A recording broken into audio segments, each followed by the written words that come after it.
Imagina al héroe menos probable, un pastor adolescente ignorado por su propia familia, destinado a convertirse en el rey más legendario de Israel, y su historia es mucho más compleja y oscura de lo que te contaron. Si esta historia ya te intriga y quieres descubrir todos los secretos y giros inesperados de la vida de David, asegúrate de suscribirte al canal y darle like a este video. Nos ayuda muchísimo a seguir creando contenido como este para ti. Ahora, volvamos a esos campos polvorientos a las afueras de Belén, en la tierra de Judá. Aquí no encontramos palacios ni ejércitos, solo la quietud interrumpida por el balido de las ovejas y el silbido del viento. En este escenario anónimo, vive un joven llamado David. Él es el octavo hijo, el menor de la casa de Isaí. En una cultura donde la primogenitura lo era casi todo, ser el último significaba ser el menos considerado, casi invisible. Mientras sus hermanos mayores, hombres de estatura y presencia, aprendían el arte de la guerra o se preparaban para roles importantes en la tribu, David estaba relegado al trabajo más humilde y solitario, cuidar las ovejas de su padre. Piensa en ello. Días interminables bajo el sol abrasador, noches frías bajo un manto de estrellas. Su única compañía, el rebaño. Su responsabilidad, protegerlas de depredadores, de leones y osos que acechaban en las colinas. Nadie esperaba grandes cosas de él. Era simplemente David, el pastorcito. Probablemente ni siquiera lo llamaban a comer con el resto de la familia cuando había visitas importantes. Era el chico que estaba allá afuera, haciendo el trabajo sucio, el trabajo que nadie más quería. Pero en esa soledad, algo extraordinario estaba ocurriendo. Lejos de las miradas críticas y las expectativas sociales, David estaba forjando un carácter único. Aprendió la paciencia observando a su rebaño. Desarrolló una valentía feroz enfrentándose a peligros reales para defender a sus ovejas. Y sobre todo, cultivó una profunda conexión con Dios. En la inmensidad del campo, bajo el cielo abierto, David encontraba consuelo y compañía en su Creador. Se dice que era hábil con el arpa, llenando el silencio con melodías que nacían de su corazón, quizás los primeros esbozos de los salmos que más tarde conmoverían a millones.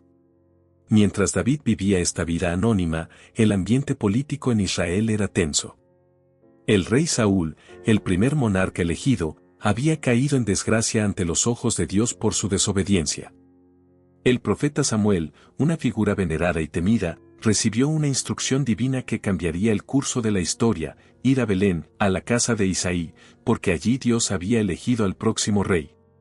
Imagina la escena: Samuel, el hombre que había ungido a Saúl, llega a la pequeña Belén.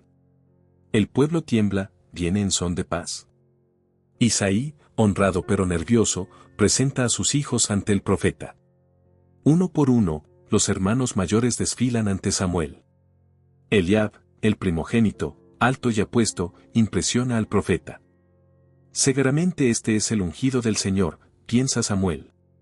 Pero la voz de Dios resuena clara: no mires su apariencia ni lo alto de su estatura, porque yo lo desecho. Porque el Señor no mira lo que mira el hombre, pues el hombre mira lo que está delante de sus ojos, pero el Señor mira el corazón. 7 hijos. 7 rechazos. Samuel, confundido, se vuelve hacia Isaí. ¿Son estos todos tus hijos? La pregunta flota en el aire. Isaí, casi como si se le hubiera olvidado, responde: queda aún el menor, que apacienta las ovejas. El menor. El que ni siquiera había sido considerado digno de ser llamado para la ocasión. Envíalo a buscar, ordena Samuel con urgencia divina, porque no nos sentaremos a la mesa hasta que él venga aquí. Y entonces, lo traen. Directo del campo, probablemente oliendo a ovejas, con la piel curtida por el sol, quizás con tierra bajo las uñas.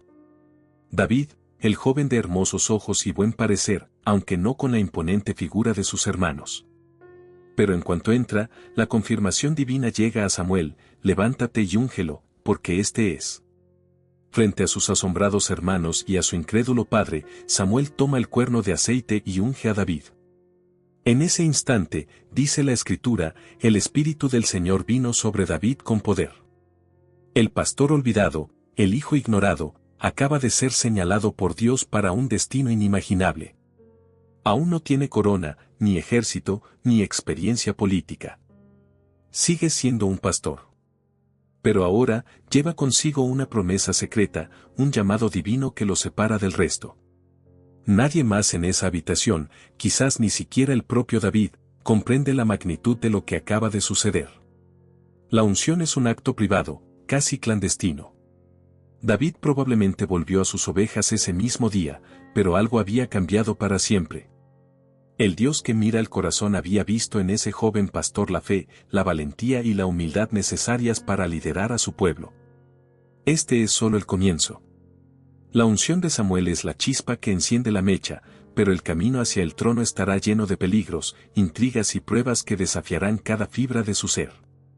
¿Cómo pasará este joven pastor de los campos de Belén a enfrentarse a gigantes y a ganarse el corazón de una nación? La respuesta comienza con una piedra y una onda. La unción secreta en Belén fue solo el primer susurro del destino. Pero la verdadera entrada de David en la escena nacional, el momento que lo grabaría a fuego en la memoria de Israel, llegaría en un campo de batalla, frente a un enemigo que helaba la sangre del más valiente soldado. Nos trasladamos al valle de Elá. Imaginen dos ejércitos frente a frente, separados por un valle. De un lado, los israelitas, liderados por el rey Saúl, acampados en la ladera. Del otro, sus eternos enemigos, los filisteos. Durante 40 días, la guerra se ha estancado, paralizada por una figura aterradora. Su nombre era Goliat, de Gat. Un gigante. Las descripciones son escalofriantes, una estatura descomunal, probablemente más de 2,5 metros, cubierto de bronce de pies a cabeza, con una coraza que pesaba decenas de kilos y una lanza cuya punta de hierro era más pesada que muchas espadas enteras. Cada mañana y cada tarde, Goliat avanzaba y lanzaba un desafío que resonaba en todo el valle: elijan a un hombre que pelee conmigo. Si me vence, seremos sus esclavos. Si yo lo venzo, ustedes serán nuestros esclavos. Hoy desafío a las filas de Israel. Su voz era un trueno, y su presencia, una montaña de músculo y metal. El ejército israelita, incluido el propio rey Saúl, estaba aterrorizado. Nadie se atrevía a aceptar el desafío. 40 días de humillación, 40 días de miedo paralizante. Mientras tanto, David seguía siendo, en esencia, el pastor. Su padre Isaí, preocupado por sus 3 hijos mayores que sí estaban en el ejército de Saúl, decide enviar a David al campamento. ¿Su misión? No luchar, sino llevarles comida, grano tostado y panés, y traer noticias sobre cómo estaban. Una simple tarea de mensajero. Pero al llegar, David no solo entrega la comida, sino que escucha. Escucha las palabras desafiantes y blasfemas de Goliat contra Israel y su Dios. Y algo se enciende dentro de él. No es miedo lo que siente, es indignación. ¿Quién es este filisteo incircunciso para desafiar a los escuadrones del Dios viviente?, pregunta a los soldados cercanos. Oye hablar de la recompensa que el rey ofrece a quien venza al gigante: riquezas, la mano de su hija en matrimonio, exención de impuestos para su familia. Pero lo que realmente mueve a David es el honor de Dios y de su pueblo. Sus hermanos mayores, al verlo y oír sus preguntas, lo reprenden.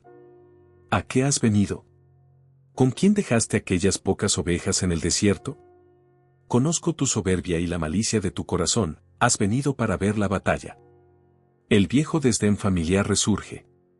Pero David no se deja intimidar.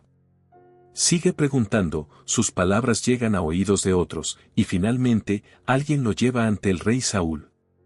Imagina la escena: el joven pastor, aún oliendo a campo, de pie ante el rey atormentado por el miedo. Saúl lo mira con escepticismo.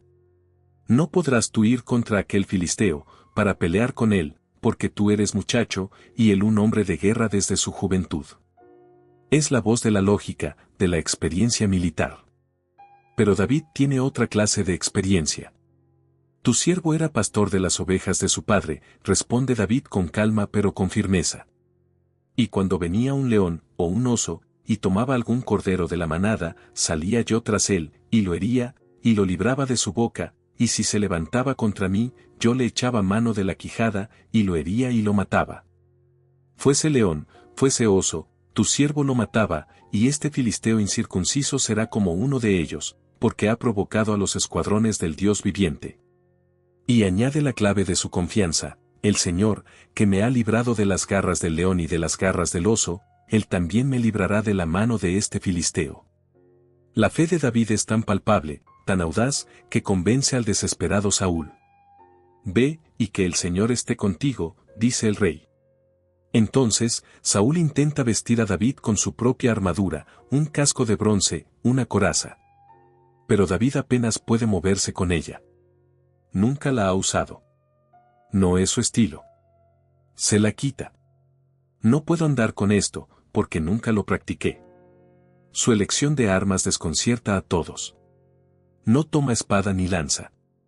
Se dirige al arroyo cercano, elige 5 piedras lisas, las guarda en su zurrón de pastor, y con su cayado en una mano y su honda en la otra, avanza hacia el gigante filisteo. Goliat, al verlo acercarse, un muchacho, rubio, de buen parecer, lo desprecia. «Soy yo, perro, para que vengas a mí con palos», ruge el gigante. Maldice a David por sus dioses. «Ven a mí, y daré tu carne a las aves del cielo y a las bestias del campo». Pero David responde con una de las declaraciones de fe más poderosas de la historia: «Tú vienes a mí con espada y lanza y jabalina, mas yo vengo a ti en el nombre del Señor de los ejércitos, el Dios de los escuadrones de Israel, a quien tú has provocado. El Señor te entregará hoy en mi mano, y yo te venceré, y toda la tierra sabrá que hay Dios en Israel. Y sabrá toda esta congregación que el Señor no salva con espada y con lanza, porque del Señor es la batalla, y Él os entregará en nuestras manos». La tensión es máxima. El muchacho contra el monstruo. La fe contra la fuerza bruta. David corre hacia la línea de batalla, mete la mano en su bolsa, saca una piedra, la pone en la honda y la lanza con la habilidad perfeccionada durante años de práctica solitaria en los campos. El proyectil vuela certero. La piedra se clava en la frente de Goliat. El gigante se tambalea y cae de bruces en tierra. Silencio atónito. Luego, un estruendo. Los israelitas gritan de júbilo, los filisteos huyen despavoridos. David corre, toma la propia espada del gigante caído, tan pesada que apenas podía levantarla, y le corta la cabeza, sellando la victoria. Ese día, David dejó de ser el pastor olvidado. Se convirtió en el héroe de Israel.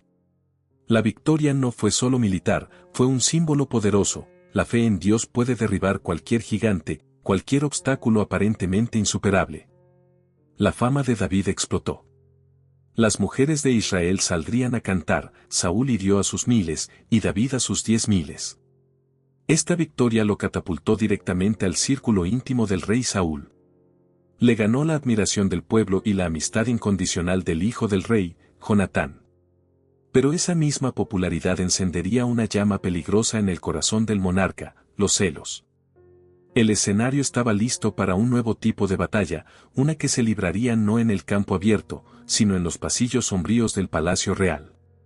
Tras la asombrosa victoria sobre Goliat, las puertas del palacio real se abrieron de par en par para David. Pero la corte del rey Saúl no era un lugar de celebración constante. Era un hervidero de tensiones, un lugar donde la música y la muerte podían bailar juntas al compás de los impredecibles humores del rey. Inicialmente, David entró no solo como héroe de guerra, sino también como músico. Recordarán que ya era conocido por su habilidad con el arpa. Y resulta que el rey Saúl, a pesar de su posición, estaba profundamente atormentado. Las escrituras dicen que un espíritu maligno enviado por Dios lo afligía. Sufría de profundas depresiones, ataques de ira y una paranoia creciente. Sus consejeros, desesperados por aliviar su tormento, sugirieron buscar a alguien que supiera tocar el arpa. Y alguien recordó al joven pastor de Belén, hábil con la música y valiente en la batalla.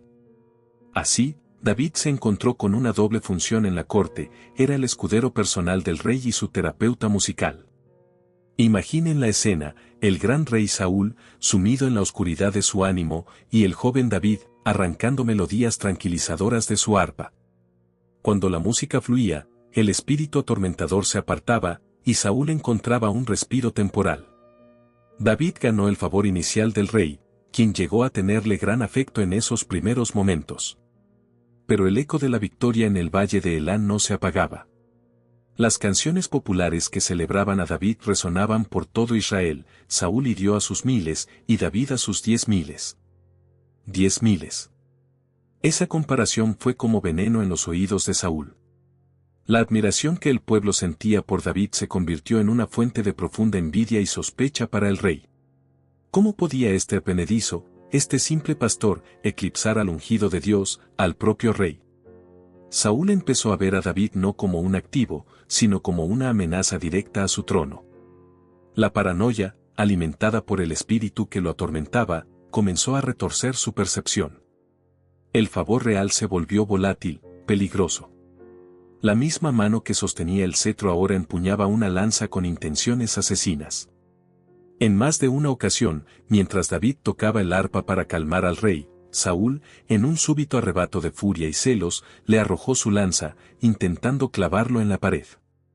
Imaginen la rapidez de reflejos, la tensión constante bajo la que vivía David. Tocando música para un hombre que, en cualquier segundo, podía intentar matarlo.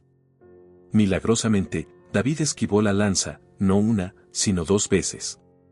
La presencia divina que lo había ungido parecía protegerlo también físicamente. A pesar de estos ataques, la popularidad de David seguía creciendo. Saúl le dio mando sobre tropas, quizás con la esperanza secreta de que muriera en batalla. Pero David demostró ser un líder militar tan hábil como músico o pastor. Ganaba batalla tras batalla, actuando siempre con prudencia y sabiduría. Cuanto más éxito tenía, más lo amaba el pueblo, y más lo temía y odiaba a Saúl. Era una espiral peligrosa. El éxito de David alimentaba los celos de Saúl, lo que a su vez impulsaba a David a ser aún más cuidadoso y exitoso, aumentando aún más el temor del rey. En medio de esta creciente hostilidad, surgió una luz inesperada, la profunda amistad entre David y Jonatán, el hijo de Saúl. Desde el momento en que David derrotó a Goliat, Jonatán sintió una conexión inmediata y poderosa con él. Dice la Biblia que el alma de Jonatán quedó ligada con la de David, y lo amó Jonatán como a sí mismo. Esta no era una simple camaradería, era un pacto de lealtad inquebrantable. Jonatán, el príncipe heredero, reconoció en David las cualidades de un verdadero líder, quizás incluso la elección divina. Hizo un pacto con David, le dio sus propias ropas reales, su espada, su arco y su cinturón, símbolos de su estatus y poder. Esta amistad se convirtió en el salvavidas de David. Jonatán, atrapado entre la lealtad a su padre y el amor por su amigo, actuó como mediador e informante. Intentó razonar con Saúl, defendiendo la inocencia y la lealtad de David. ¿Por qué pecarás contra sangre inocente, matando a David sin causa?, le preguntó a su padre en una ocasión. A veces, lograba calmar temporalmente la ira de Saúl. Pero la paranoia del rey era demasiado profunda. Jonatán ideó sistemas secretos para advertir a David del peligro. El más famoso implicaba una práctica de tiro con arco. Jonatán dispararía flechas y, según donde cayeran y lo que le dijera a su criado que las recogía, David, escondido cerca, sabría si era seguro regresar a la corte o si debía huir para salvar su vida. Fue a través de una de estas señales que David comprendió que la intención de Saúl de matarlo era definitiva, que no había vuelta atrás. Saúl incluso intentó usar a sus propias hijas como cebo. Primero ofreció a su hija mayor, Merab, a David, pero luego se la dio a otro. Después, ofreció a su hija menor, Mical, quien realmente amaba a David. Pero Saúl exigió una dote macabra, 100 prepucios de filisteos, esperando que David muriera al intentar conseguirlos. David, valiente y quizás queriendo demostrar su lealtad una vez más, no solo cumplió la misión, sino que trajo 200. Se casó con Mical, entrando oficialmente en la familia real, pero esto solo aumentó la frustración y el odio de Saúl. La corte, que alguna vez pareció una promesa de gloria, se había convertido en una jaula dorada llena de trampas mortales. Cada sombra podía ocultar un asesino, cada palabra del rey podía ser una sentencia de muerte. La música ya no bastaba para calmar a la bestia. La protección de Jonatán y la ayuda de su esposa Mical, quien lo descolgó por una ventana para escapar de los soldados de Saúl, solo podían retrasar lo inevitable. David comprendió que su tiempo en la corte había terminado. Para sobrevivir, tendría que abandonar la aparente seguridad del palacio y abrazar la incertidumbre del exilio. El héroe de Israel estaba a punto de convertirse en un fugitivo. La decisión estaba tomada. Quedarse en la corte de Saúl era una sentencia de muerte segura. David, el aclamado héroe de Israel, el músico que calmaba al rey, el yerno del monarca, tuvo que huir. Dejó atrás la relativa comodidad del palacio, a su esposa Mical, a su amigo del alma Jonatán, y se adentró en la cruda realidad de la vida como fugitivo. La corona que le había sido prometida en secreto ahora proyectaba una sombra larga y peligrosa sobre su existencia. Su primera parada fue Nob, una ciudad sacerdotal. Desesperado y hambriento, se presentó ante el sumo sacerdote Ahimelech. Mintió, diciendo que estaba en una misión secreta para el rey Saúl, para justificar su presencia allí solo y sin provisiones. Pidió pan y un arma. Ahimelech, conmovido o quizás intimidado, le dio el pan sagrado de la proposición, reservado normalmente para los sacerdotes, y la única arma disponible, la espada de Goliat, aquella que David mismo había ganado en el valle de Elá. ¡Qué ironía! La espada del gigante que lo catapultó a la fama ahora era su única defensa como proscrito. Pero este acto de compasión tendría consecuencias terribles. Un servidor de Saúl, Doeg el edomita, estaba allí y presenció todo. Más tarde, delataría a Ahimelech ante Saúl, resultando en una masacre brutal de los sacerdotes de Nob por orden del rey paranoico. La culpa por esta tragedia pesaría sobre David. Desde Nob, David buscó refugio en el lugar más improbable, Gat, la ciudad natal de Goliat, una de las principales ciudades filisteas. Quizás pensó que nadie lo buscaría en el corazón del territorio enemigo. Fingió estar loco, babeando, garabateando en las puertas, para que el rey Aquis de Gat no lo viera como una amenaza, sino como un pobre lunático inofensivo. Era una táctica desesperada y humillante, pero funcionó temporalmente. Sin embargo, los siervos de Aquis lo reconocieron. ¿No es este David, el rey de la tierra? ¿No es este de quien cantaban en las danzas, diciendo, Saúl hirió a sus 1000 y David a sus 10.000? El peligro era demasiado grande. David tuvo que huir de nuevo. Su siguiente refugio fue la cueva de Adulam. Aquí, la historia de David toma un nuevo giro. Dejó de ser un fugitivo solitario. La noticia de su situación se extendió, y pronto, empezaron a llegar hombres a unírsele. ¿Quiénes eran? No eran la élite de Israel.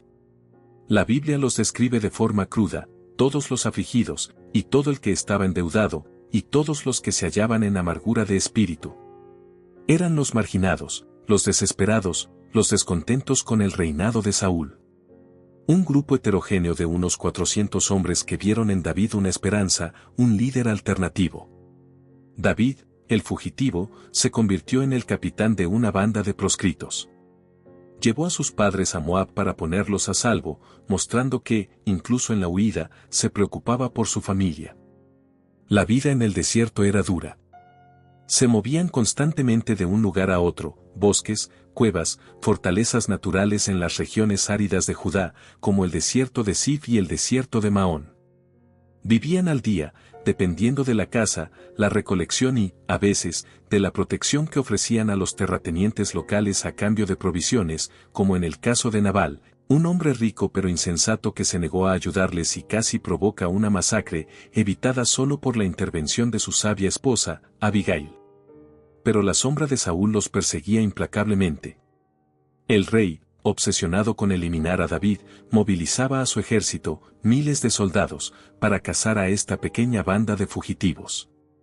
Los sifitas, habitantes locales, traicionaron a David en 2 ocasiones, revelando su escondite a Saúl. La persecución era implacable, a veces tan cercana que David podía ver los fuegos del campamento de Saúl desde su propio escondite. Y en medio de esta cacería, ocurrieron 2 episodios extraordinarios que revelan el carácter de David y su profundo respeto por la unción divina, incluso sobre su enemigo mortal.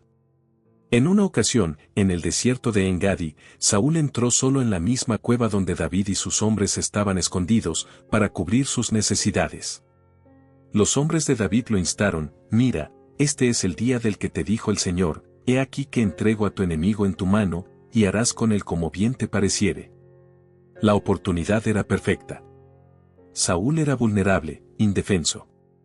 Pero David, sigilosamente, solo cortó un trozo del borde del manto del rey. Incluso por eso, su corazón lo reprendió después. Cuando Saúl salió de la cueva, David lo llamó desde lejos, mostrándole el trozo de manto como prueba de que había tenido su vida en sus manos y la había perdonado. Mira, padre mío, mira la orilla de tu manto en mi mano, gritó. Porque yo corté la orilla de tu manto, y no te maté. Conoce, pues, y ve que no hay mal ni traición en mi mano, ni he pecado contra ti, sin embargo, tú andas a caza de mi vida para quitármela. Saúl, momentáneamente conmovido, lloró y reconoció la justicia de David y su propio error. Pero el arrepentimiento del rey fue pasajero. En otra ocasión, en el desierto de Zif, David y uno de sus valientes, Abisai, se infiltraron de noche en el campamento de Saúl. Encontraron al rey durmiendo profundamente, rodeado de sus soldados también dormidos, con su lanza clavada en tierra junto a su cabecera.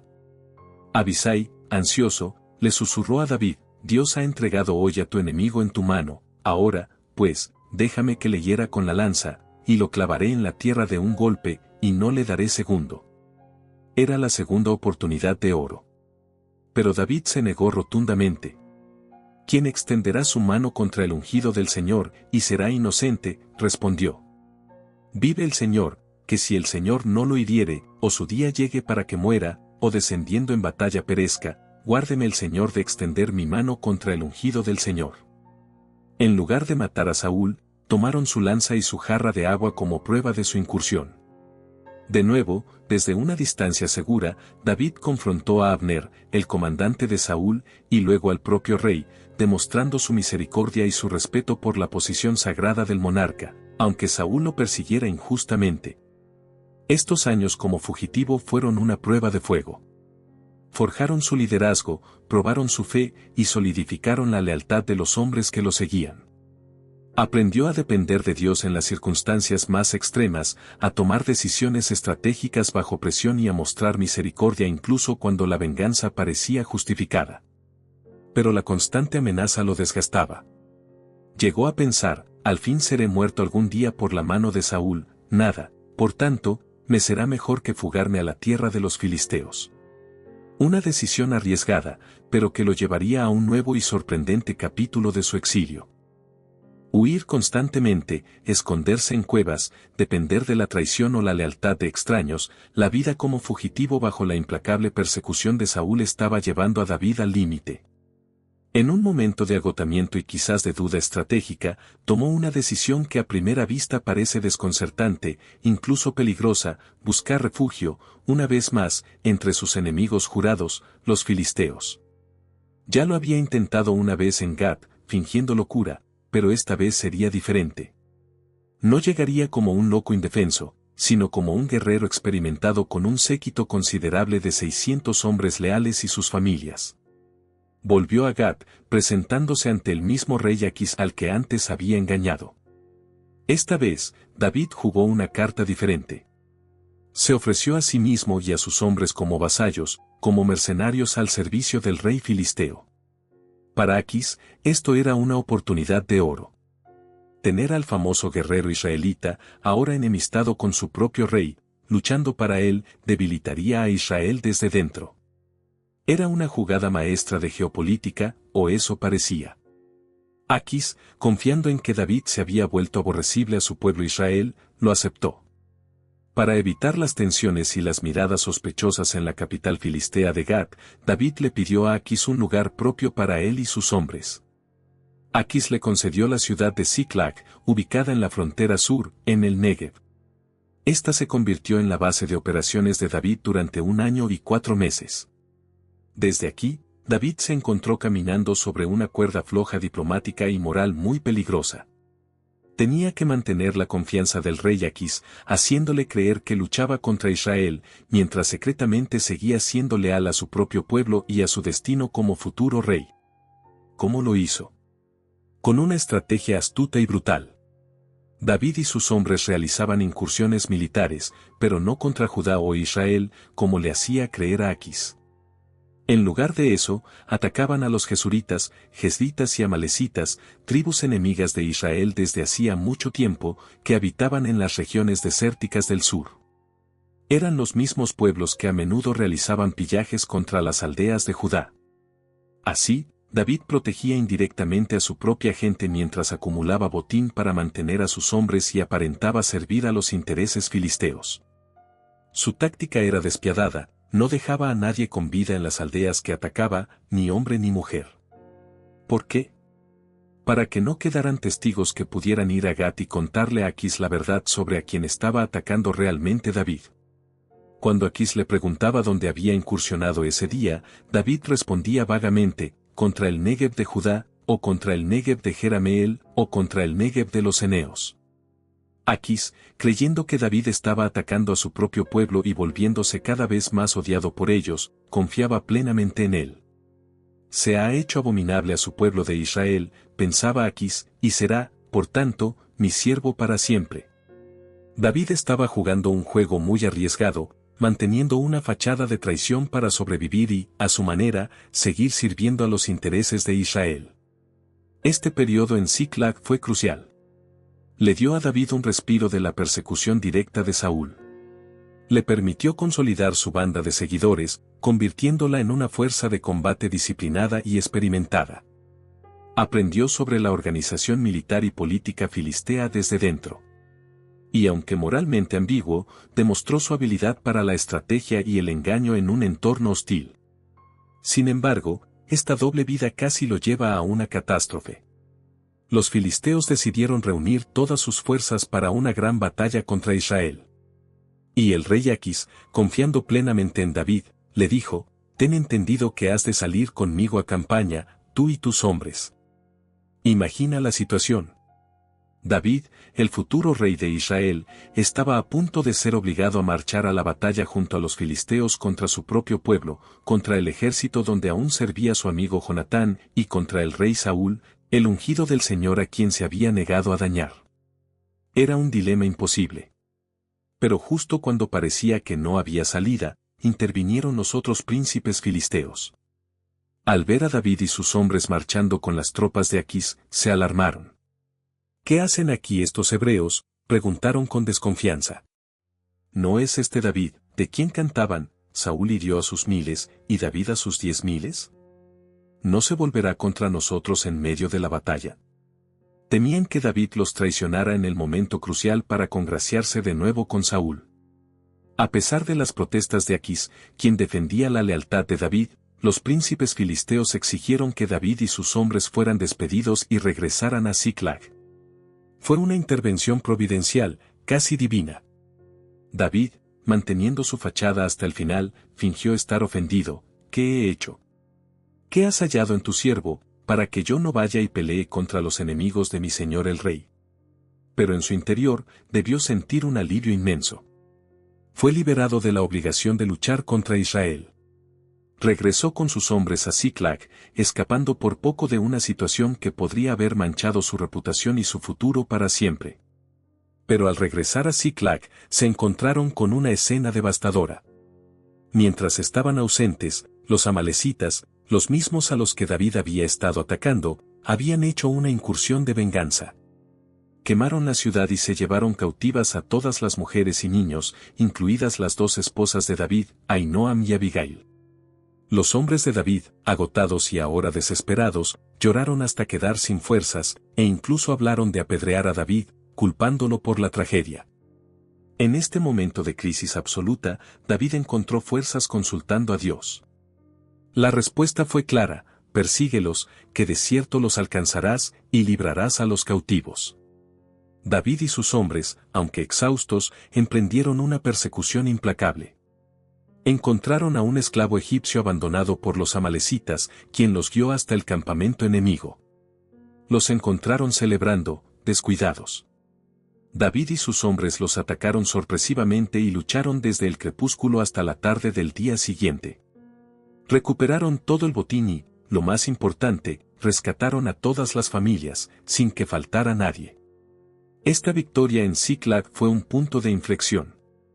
Demostró su liderazgo en la adversidad, restauró la fe de sus hombres y reafirmó su conexión con Dios. Pero mientras David recuperaba a su gente en el sur, una batalla mucho más grande se libraba en el norte, en el monte Gilboa. La batalla para la que los filisteos se habían reunido. La batalla que David había evitado por poco. Y el resultado de esa batalla cambiaría drásticamente el panorama político de Israel y abriría, finalmente, el camino para que David reclamara la promesa que le fue hecha años atrás en la casa de su padre. El reinado de Saúl estaba a punto de llegar a un final trágico. Mientras David saboreaba la agridulce victoria en Ziklag, recuperando a sus familias de las cenizas, en el norte, el destino de Israel colgaba de un hilo en el monte Gilboa. La batalla contra los filisteos, esa de la que David fue providencialmente apartado, llegó a un clímax trágico. Pocos días después de su regreso, un hombre llegó a Ziklag desde el campo de batalla israelita. Sus ropas estaban rasgadas, su cabeza cubierta de polvo, signos de duelo y desastre. Cayó a los pies de David. ¿Qué ha sucedido?, preguntó David con urgencia. El hombre trajo la peor noticia posible: Israel había huido ante los filisteos. Había habido una gran matanza. Y lo más devastador, han muerto Saúl y Jonatán su hijo.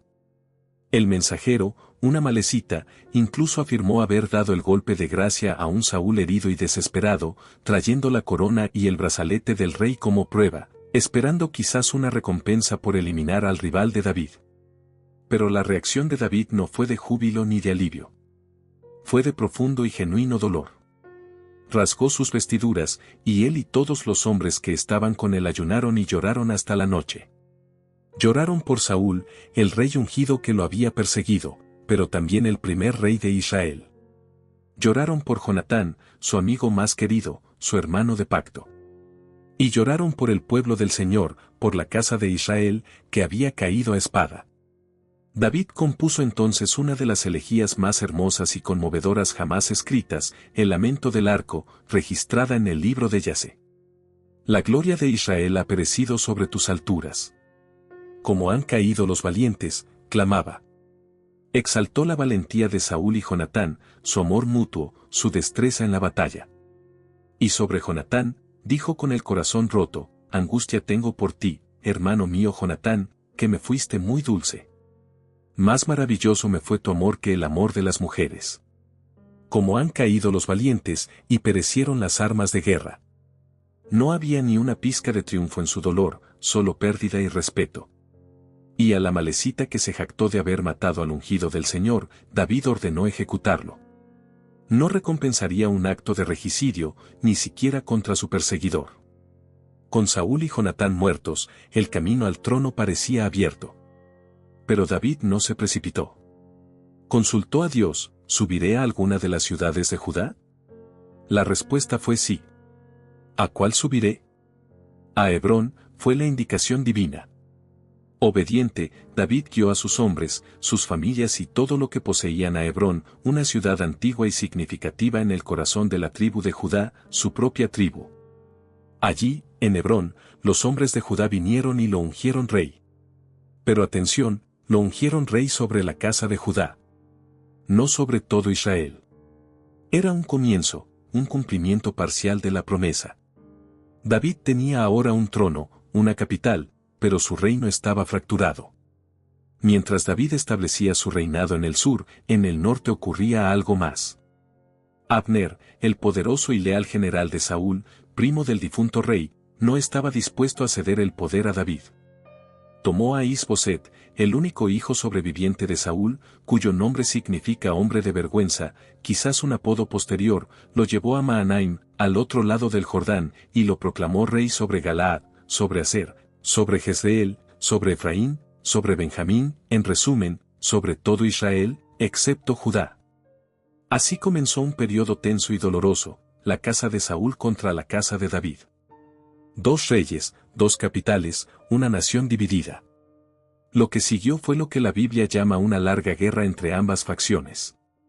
No siempre fueron batallas campales, sino más bien una lucha constante por la influencia, escaramuzas y un desgaste político. Las escrituras son claras sobre la tendencia: David se iba fortaleciendo, y la casa de Saúl se iba debilitando.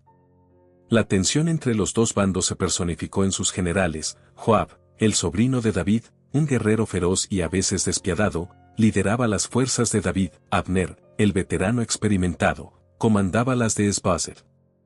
En un enfrentamiento en Gabaón, una especie de combate representativo entre 12 jóvenes de cada bando terminó en una matanza mutua, lo que desató una batalla mayor en la que las fuerzas de Abner fueron derrotadas.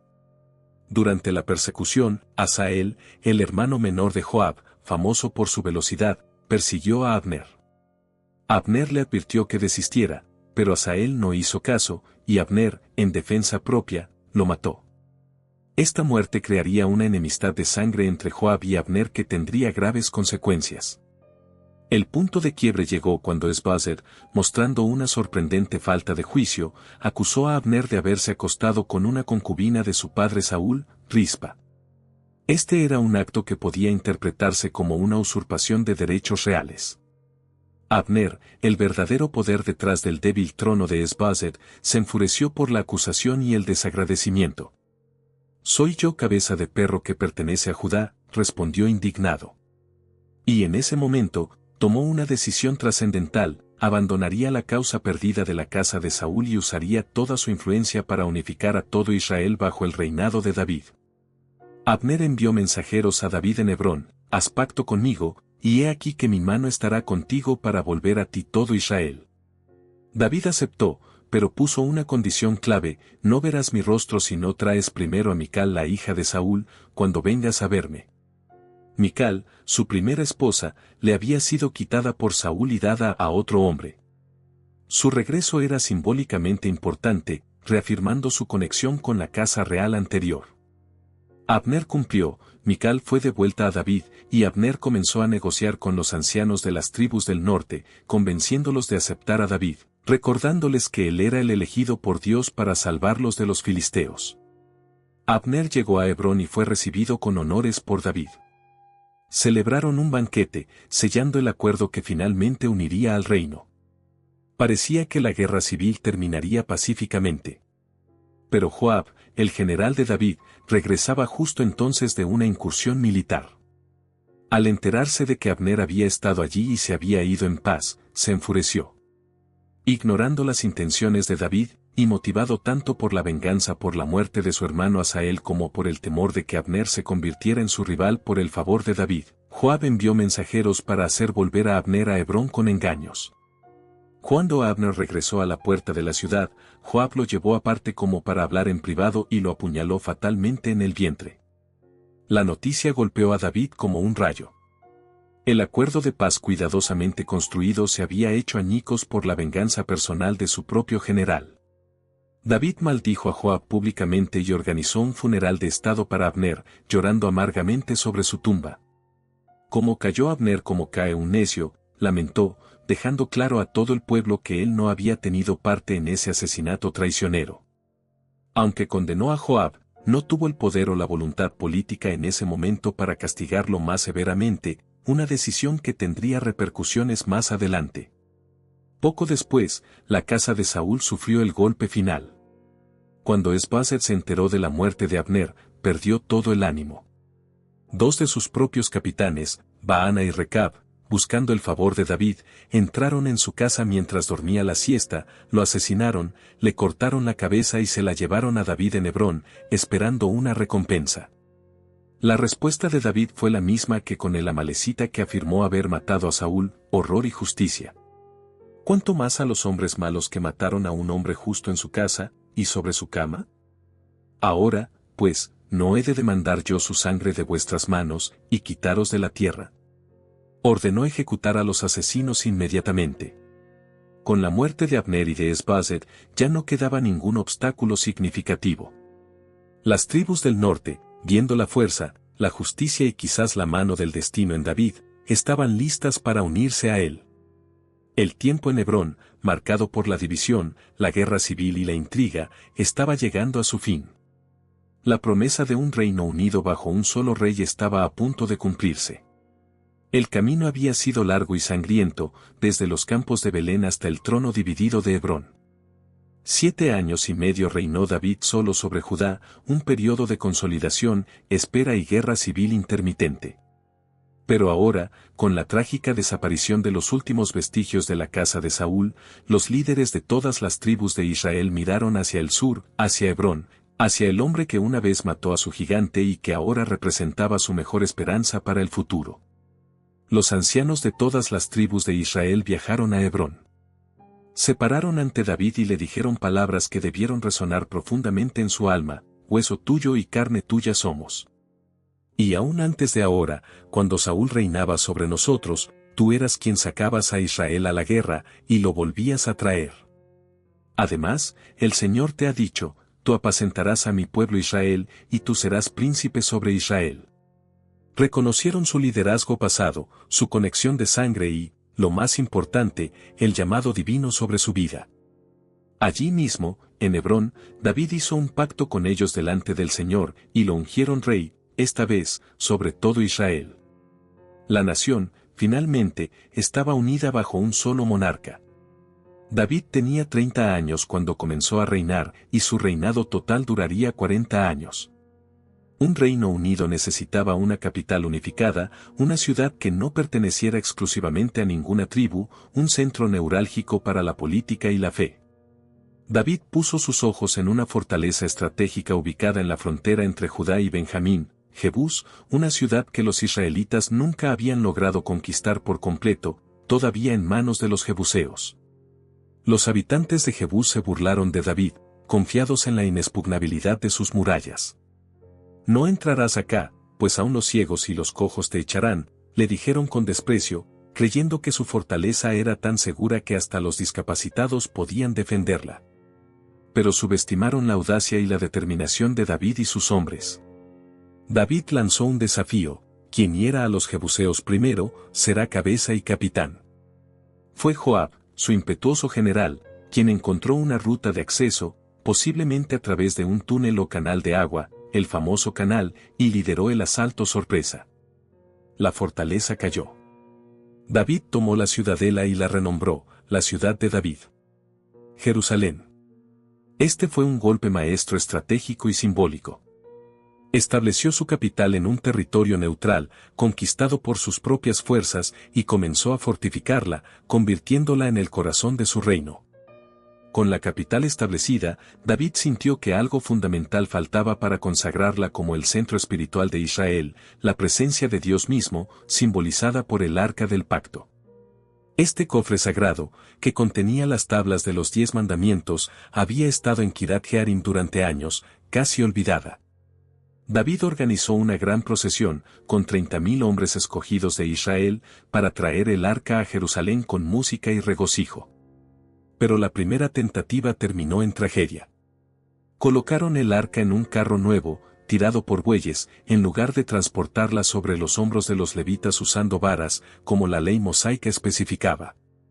Durante el viaje, los bueyes tropezaron, y un hombre llamado Usa extendió la mano para sujetar el arca y evitar que cayera.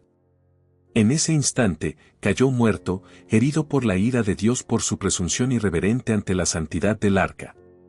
David se sintió profundamente afectado, temeroso y quizás confundido. ¿Cómo ha de venir a mí el arca del Señor?, se preguntó. Dejó el arca en la casa de Obed-edom Geteo durante 3 meses, y la casa de Obed-edom fue grandemente bendecida. Al ver esto, David entendió. Preparó un lugar adecuado en Jerusalén, aprendió la lección sobre la santidad y el protocolo divino, y organizó un segundo intento, esta vez siguiendo las instrucciones correctas. Los levitas transportaron el arca sobre sus hombros. Hubo sacrificios, música, danza. El propio David, vestido con un efod de lino, una vestidura sacerdotal simple, danzaba con todas sus fuerzas delante del Señor, lleno de júbilo. Su esposa Mical, la hija de Saúl, lo vio desde una ventana y lo despreció en su corazón, considerándolo indigno de un rey. Pero a David no le importó. La presencia simbólica de Dios había llegado a su ciudad. Jerusalén no era solo la capital política, sino también la capital espiritual. El reinado de David se consolidó. Lideró exitosas campañas militares contra los enemigos tradicionales de Israel. Los filisteos fueron subyugados, los moabitas, los sirios, los edomitas, los amonitas, todos fueron derrotados. Expandió las fronteras del reino hasta límites nunca antes alcanzados, estableciendo una era de relativa paz y prosperidad. David administraba justicia y equidad a todo su pueblo. Parecía estar en la cima del mundo, el rey guerrero, el rey justo, el hombre conforme al corazón de Dios. Pero es precisamente en la cima donde la caída puede ser más vertiginosa. En la cúspide de su poder, David cometió los errores más graves de su vida, errores que tendrían consecuencias devastadoras y duraderas. Sucedió una tarde, durante la primavera, tiempo en que los reyes salían a la guerra. Pero David se quedó en Jerusalén. Mientras paseaba por la terraza de su palacio, vio a una mujer muy hermosa bañándose. Preguntó por ella. Le dijeron, es Betsabé, hija de Eliam, mujer de Urías Heteo. Urías, uno de sus soldados más leales, estaba en el frente de batalla, luchando por David y por Israel. David envió mensajeros, la trajo al palacio y se acostó con ella. Betsabé quedó embarazada. El pecado inicial, el adulterio, se convirtió rápidamente en una espiral descendente de engaño y asesinato para encubrirlo. David hizo traer a Urías del frente, esperando que durmiera con su esposa y así la paternidad del niño pareciera legítima. Pero Urías, en un acto de solidaridad con sus compañeros de armas, se negó a entrar en su casa y disfrutar de comodidades mientras el arca y sus compañeros estuvieran en el campo. Durmió a la puerta del palacio. Frustrado, David intentó emborracharlo, pero Urías mantuvo su integridad. Viendo que su plan fallaba, David recurrió a lo impensable. Escribió una carta a su general Joab, se la dio a Urías para que él mismo la entregara, una carta que sellaba su propia sentencia de muerte. La orden era clara: poned a Urías al frente, en lo más recio de la batalla, y retiraos de él, para que sea herido y muera. Joab obedeció. Urías el Heteo, el soldado leal, murió en batalla por una orden secreta de su propio rey. David tomó entonces a Betsabé como esposa. Parecía que había logrado encubrir su pecado. Pero nada está oculto a los ojos de Dios. El Señor envió al profeta Natán a confrontar a David. Natán no lo acusó directamente. Le contó una parábola: un hombre rico con muchas ovejas le roba la única corderita a un hombre pobre, a la que amaba como a una hija, para agasajar a un visitante. David, encendido en ira justa, declaró: vive el Señor, que el hombre que tal hizo es digno de muerte. Entonces, Natán pronunció las palabras demoledoras: tú eres aquel hombre. Natán expuso los pecados de David, el adulterio, el engaño, el asesinato. Y pronunció el juicio de Dios: la espada nunca se apartaría de su casa, sus propias mujeres serían tomadas públicamente por otro, y el hijo nacido de su adulterio moriría. David, quebrantado, confesó: pequé contra el Señor. Su arrepentimiento fue genuino y profundo, inmortalizado quizás en el Salmo 51, crea en mí, oh Dios, un corazón limpio. Aunque Dios perdonó su pecado en el sentido de su relación personal, las consecuencias anunciadas se cumplieron inexorablemente. El niño murió. La espada entró en su propia familia: su hijo Amnón violó a su media hermana Tamar. Absalón, hermano de Tamar e hijo de David, asesinó a Amnón en venganza. Absalón mismo se rebelaría más tarde contra David, usurpando el trono y acostándose públicamente con las concubinas de su padre, obligando a David a huir de Jerusalén una vez más, esta vez de su propio hijo. La gloria de su reinado quedó manchada por la tragedia familiar, una consecuencia directa de su caída. Más adelante en su reinado, David cometería otro error grave. Movido por el orgullo o la inseguridad, ordenó a Joab realizar un censo militar de Israel y Judá, algo que Dios no había mandado y que demostraba una confianza en la fuerza numérica en lugar de en el poder de Dios. Joab intentó disuadirlo, pero David insistió. El censo se realizó, y la ira de Dios se encendió contra Israel, enviando una plaga que mató a 70,000 hombres. David, arrepentido, intercedió por el pueblo, compró la era de Arauna Jebuseo, lugar donde el ángel destructor se detuvo, y edificó allí un altar, ofreciendo sacrificios que aplacaron la plaga. Significativamente, este lugar se convertiría más tarde en el sitio del Templo de Salomón. A pesar de estas caídas terribles, la relación de Dios con David no se rompió por completo. En medio de todo esto, Dios hizo un pacto incondicional con él, conocido como el Pacto Davídico. A través del profeta Natán, Dios le prometió a David que, aunque él mismo no construiría el templo, porque era un hombre de guerra con sangre en sus manos, su hijo sí lo haría. Y lo más asombroso, Dios prometió establecer el trono de su reino para siempre. Tu casa y tu reino serán firmes para siempre delante de mí, y tu trono será estable eternamente. Esta promesa trascendía a David, apuntando a un linaje real eterno, una promesa que encontraría su cumplimiento último en la figura de Jesucristo, el Hijo de David. El reinado de David en Jerusalén fue, por tanto, una mezcla compleja de gloria sin precedentes y fracaso personal devastador. Unificó a la nación, estableció la capital, trajo el arca, expandió el reino. Pero también cayó en pecados terribles que trajeron dolor y sufrimiento a él, a su familia y a su nación. Sin embargo, en medio de todo, su corazón generalmente se volvía a Dios en arrepentimiento, y Dios, en su fidelidad, mantuvo su pacto.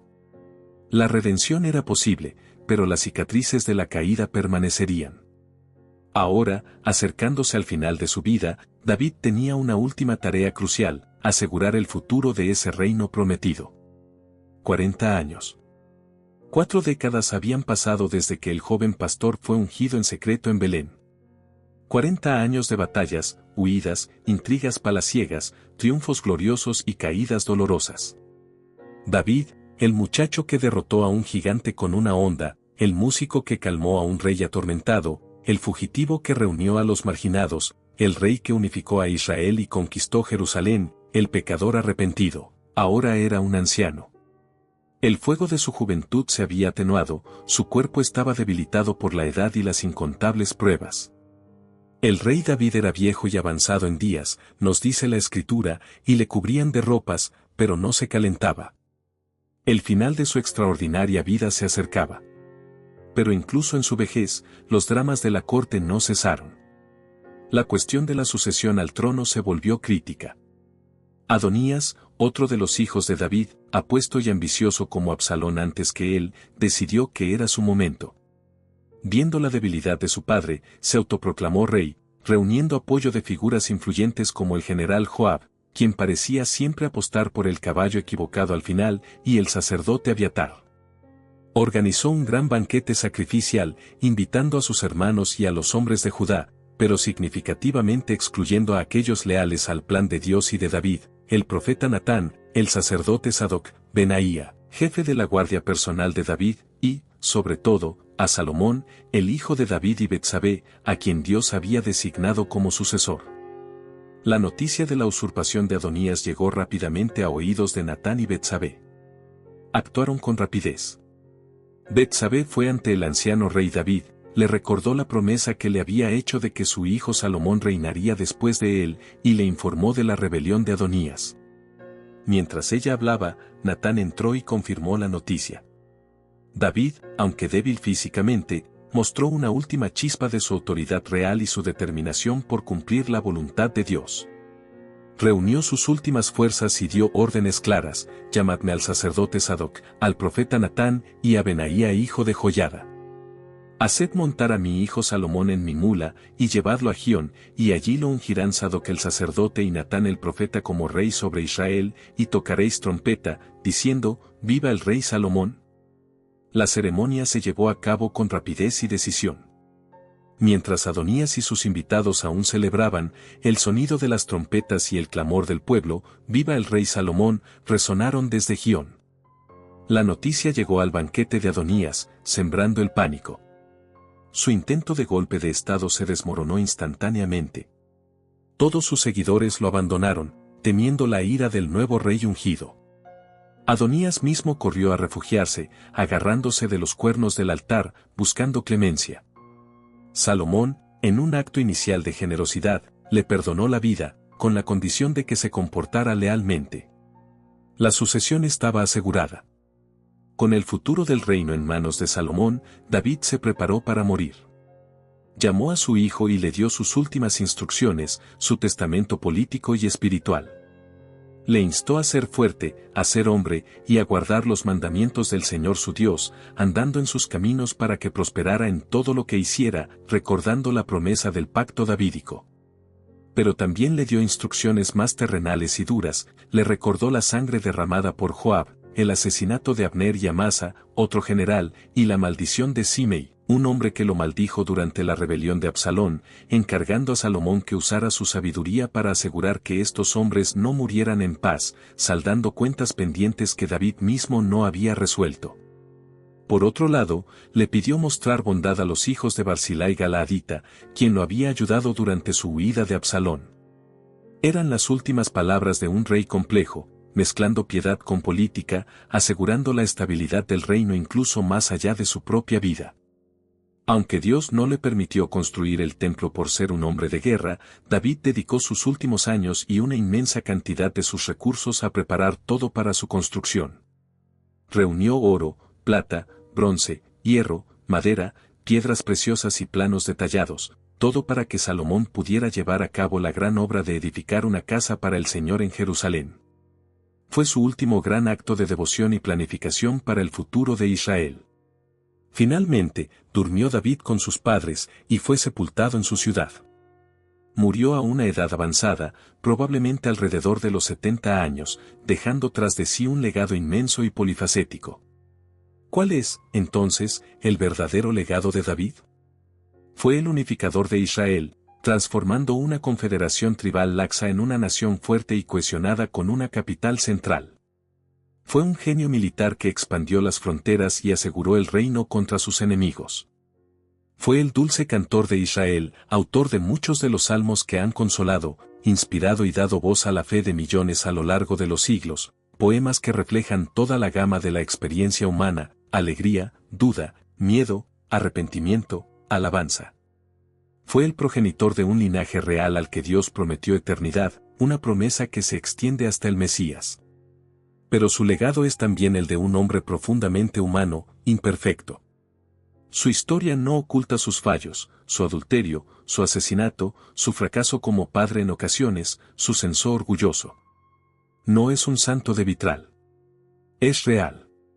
Y es precisamente esta complejidad lo que lo hace tan relevante.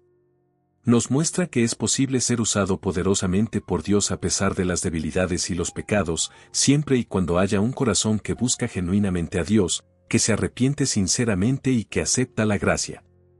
David es recordado como un hombre conforme al corazón de Dios, no porque fuera perfecto, sino porque su corazón, a pesar de sus desviaciones, fundamentalmente latía en sintonía con el de Dios. Buscaba la voluntad de Dios, amaba su ley, confiaba en su poder, se dolía por su pecado y anhelaba su presencia. Su vida es un tapiz tejido con hilos de fe y fracaso, de gloria y vergüenza, de gracia divina y consecuencia humana. La increíble historia del rey David, de pastor a monarca, no es solo un relato antiguo. Es un espejo donde podemos ver reflejadas nuestras propias luchas, nuestras propias aspiraciones a la grandeza y nuestras propias dolorosas caídas. Y, sobre todo, nos recuerda que incluso en medio de la complejidad de la vida, la mano de Dios puede guiar, perdonar y establecer un legado que trasciende el tiempo. El pastor olvidado se convirtió en el Rey eterno, no por su propia fuerza, sino por la gracia de aquel que mira el corazón.